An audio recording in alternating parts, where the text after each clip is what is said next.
Today, I want to talk about how you can regain control in conversations. Um, Very often, we can feel disempowered after a conversation. We kind of walk away thinking, well, that's not how I wanted that to go. Um, and, um, and that can paralyze us, that can make us feel irrelevant, not really having the autonomy we thought we had, and really can send our day into a negative slide. And our interactions from there are impacted. Not to say, not to speak of also the relationships with the individuals that we were in conversation with. So, I want to talk to you and share with you a couple of scenarios, and they're quite relevant. I hear them come up um, a lot for leaders. Doesn't matter how experienced, how new a leader you are, or what your position is in an organization or what function. These things affect all of us. So I want to talk through those two scenarios and give you at least eight ways that you could think about taking control back in the conversation, because that's the thing that happens. Someone says something, it's not what we're expecting, so we end up feeling a little bit paralyzed, not knowing how to respond. We don't want to be rude and counter back. We don't want to create a situation where maybe we don't trust ourselves, or we don't trust the situation, and we don't feel safe. So these techniques that I'm going to share with you hopefully will put you back in control, give you a sense of autonomy, and feeling empowered, and that you do have choice and you can do something about it. So let's take a look at the two scenarios.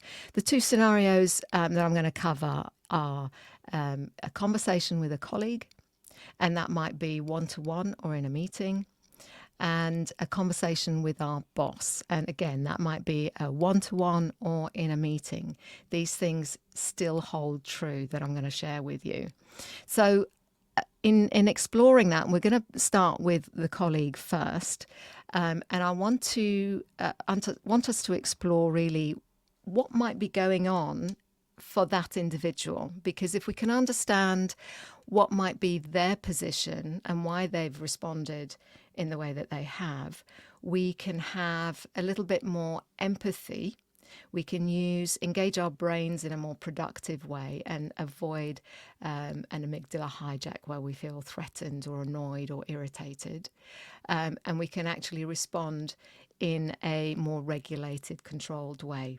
And that's part of this whole thing. It keeps us calm. When we feel like we can do something about our situation, that's very soothing. So it's really important that we can find mechanisms that get us to that place as quickly as possible.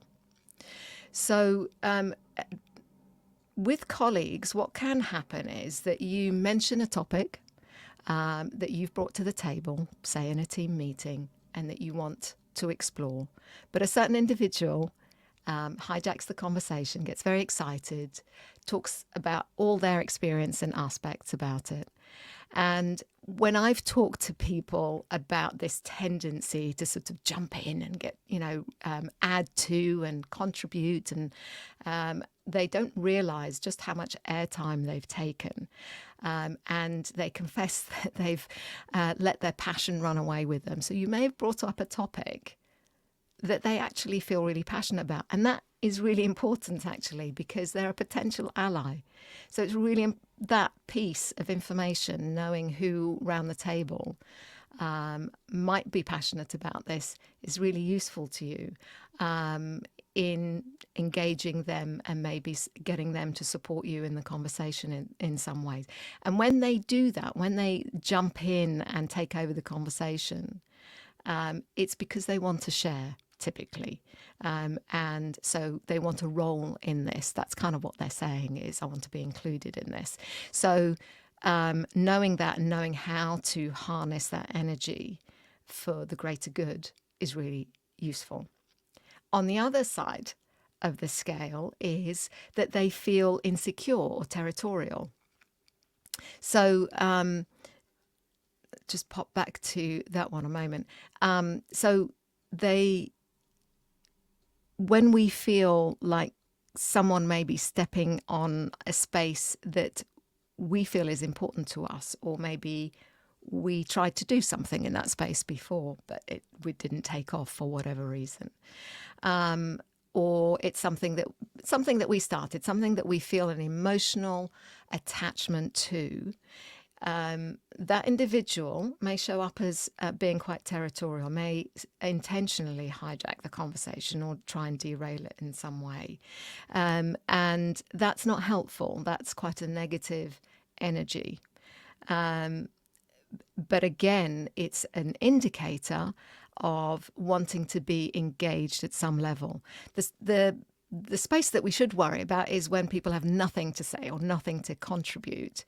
But if they're feeling insecure or territorial, and that comes off as kind of trying to take over the conversation or speak over you, it's actually a useful sign that they'd like to be involved potentially in some way. And that's down to us to find out how. Okay, so and they may sit somewhere across all of that space, right? And it may be a mixture.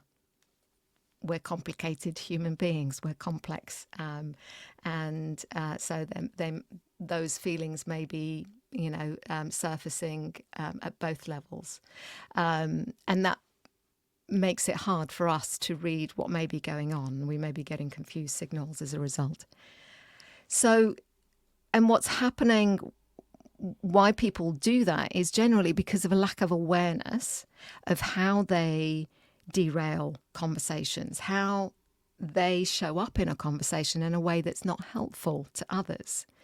And certainly, that's something that we think we do really well as leaders. We think we create these safe spaces and for people to talk, but then there are moments when we actually do take over, and that's really just because we haven't read the room necessarily.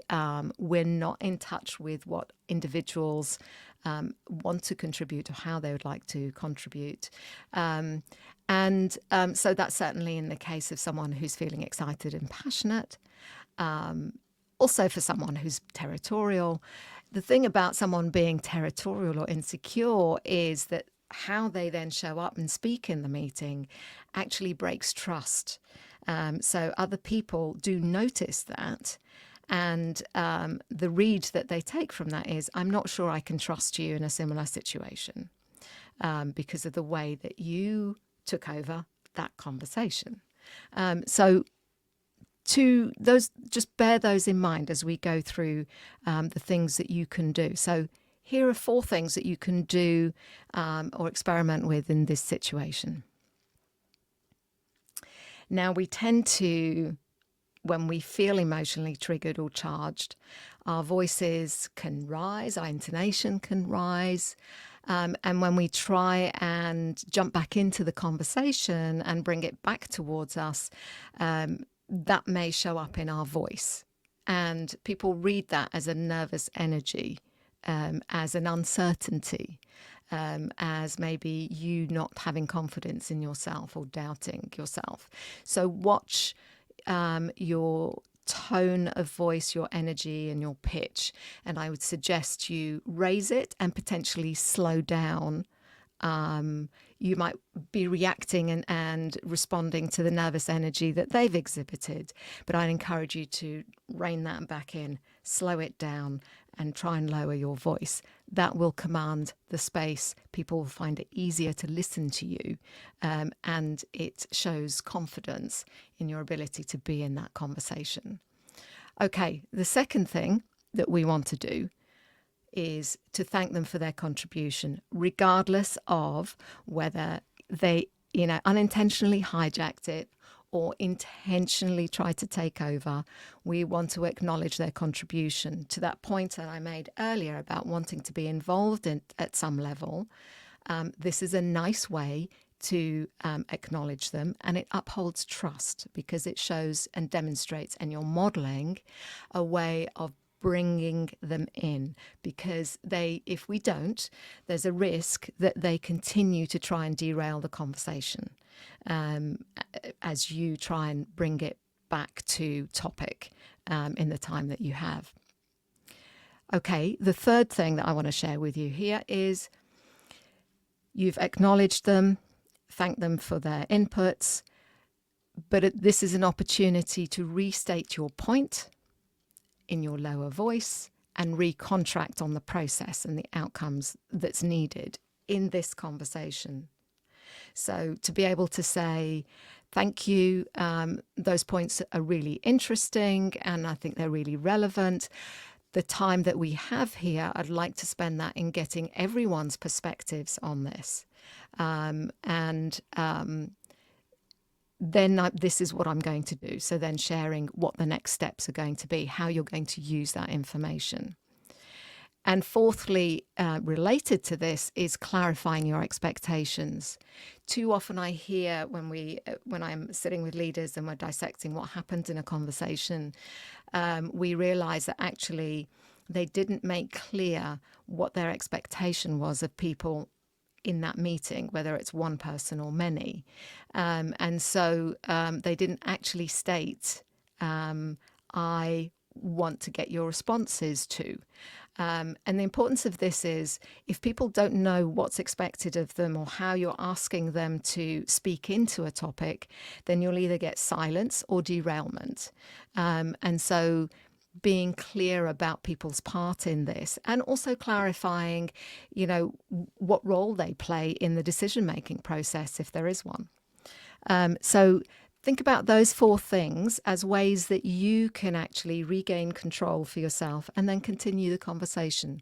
And if you've done your prep beforehand, before a conversation where you're wanting to get opinions or perspectives for a certain piece of work, then hopefully these will help you plan that and also anticipate how people might respond in those situations. So we've got someone who said hi. Thanks for saying hi. Hope this is useful. Do drop in any more questions. I'd love to know if you've tried any of these things and what success you've had or what you might do similar, or a situation that you might have had recently where you took back control of a conversation. All right. The second scenario is with our boss. And let's just dive into what might happen with our boss. Our boss may need to have some control or a lot of control. And this explains that feeling that maybe we're being micromanaged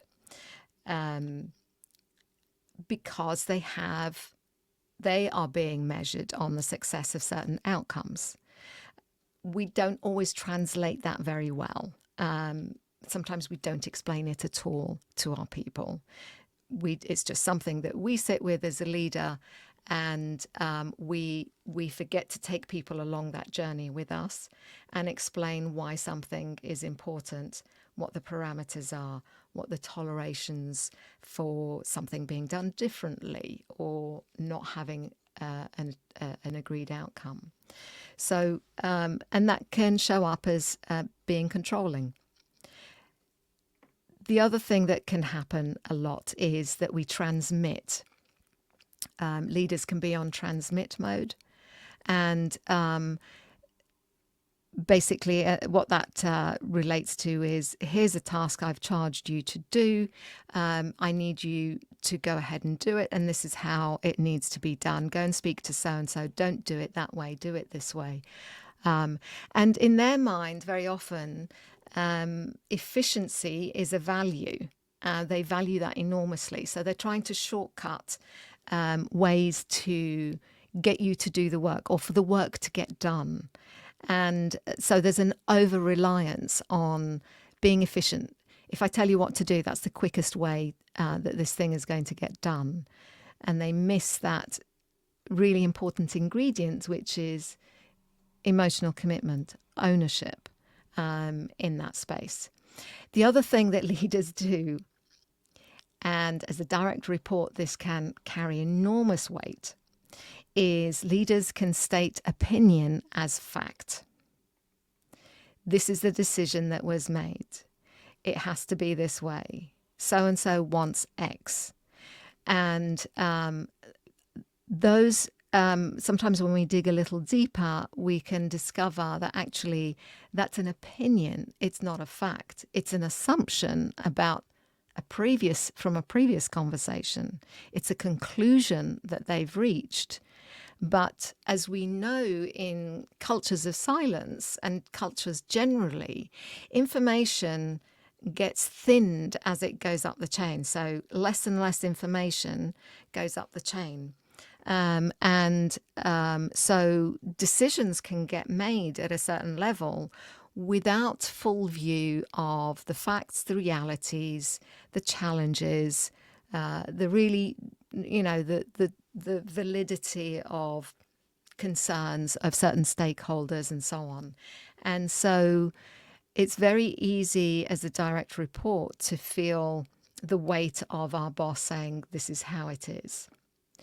And for leaders, I urge you to really take note of that. The very fact that you are their boss is going to carry enormous weight, which is why we have a responsibility to step carefully into this space and not squash people's passion and ownership and desire to be involved and belong and contribute.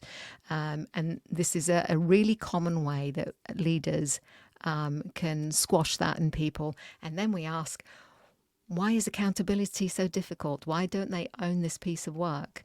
You might want to check out the previous video that I did on the Who energy model, which was all about that in Leaders Who Coach, how we unintentionally take that away and why it's so important to maintain conversations where we ensure that the individual, our direct report, has ownership.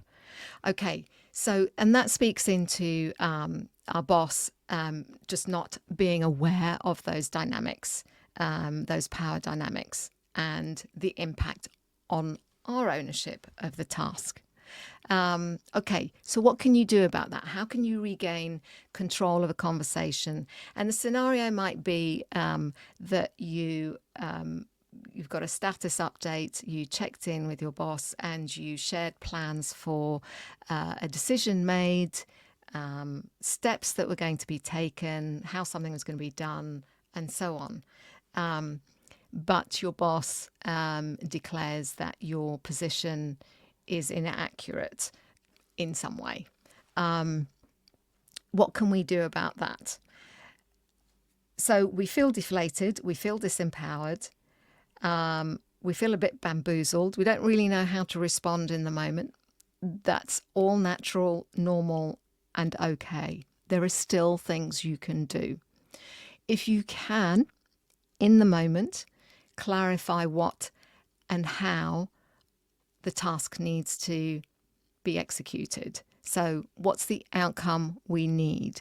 Because asking that question might actually surface some parameters that are important in your boss's mind, but they haven't necessarily conveyed to you previously. So continue that, keep diving into that space to really understand, what does this thing look like? What are the variables here? What's the toleration for me doing it differently? So a really important question there. When you have gathered some more evidence and information about what's true, where the walls of your room are, so to speak, then we can think about recontracting and trading. So what I mean by that is, and again, great if you can do it in the moment, but absolutely okay if you come out of that meeting and go, hang on, that was not how I wanted it to go. I expected a different outcome. I'm not sure why we went into that topic. I really wanted to focus on something over here. You can reach out to your boss and say, can we just have a quick catch up? Because I want to check a couple of things. I'm not sure that I've got a full understanding of the situation, or I'm not sure, I think I may have missed, or there may be some pieces of information I'm missing here on reflection. So always know that you can do that. Reach out to them and have another conversation about it. And in that conversation, I would encourage you absolutely prepare for that conversation, revisit your original thinking, stress test yourself. Maybe there was a point that they had in there, but maybe there are particular points of difference that you have. And then use that conversation as an opportunity to recontract or trade. So you might actually need to surface some risks or consequences that your boss is not aware of. Okay, so if we do this, then what's the impact on this other related thing? And are we okay if the risk is that we lose support for X project or that budget is reduced?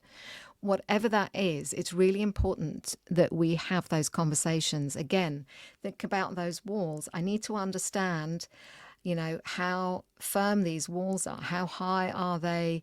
Are they hollow? Is there room for movement? Do they move? Where can I adjust or trade or, have an outcome that maybe works better for me, so that I can keep owning this. I still feel passionate about it and I can execute it in the way that makes it my own. And then I'm happy to be accountable for that, but I can't be accountable for things where I am restricted or I'm being strictly directed as to how I need to do it, because there's no involvement of me. There's no I can't see the connection or how that aligns with my personal values or what I feel is important. So have the conversation about the consequences. Okay, so if we do this, are we happy that X takes a back seat? What else needs to come to it? What other risks am I not aware of that you know of that would be helpful for me to understand and know how to be in that conversation that I need to go and have with so-and-so. So that is super important. Do that.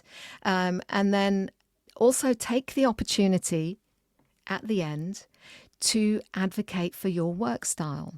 Hey, it's really helpful for me if I have visibility of before we go into a meeting like that.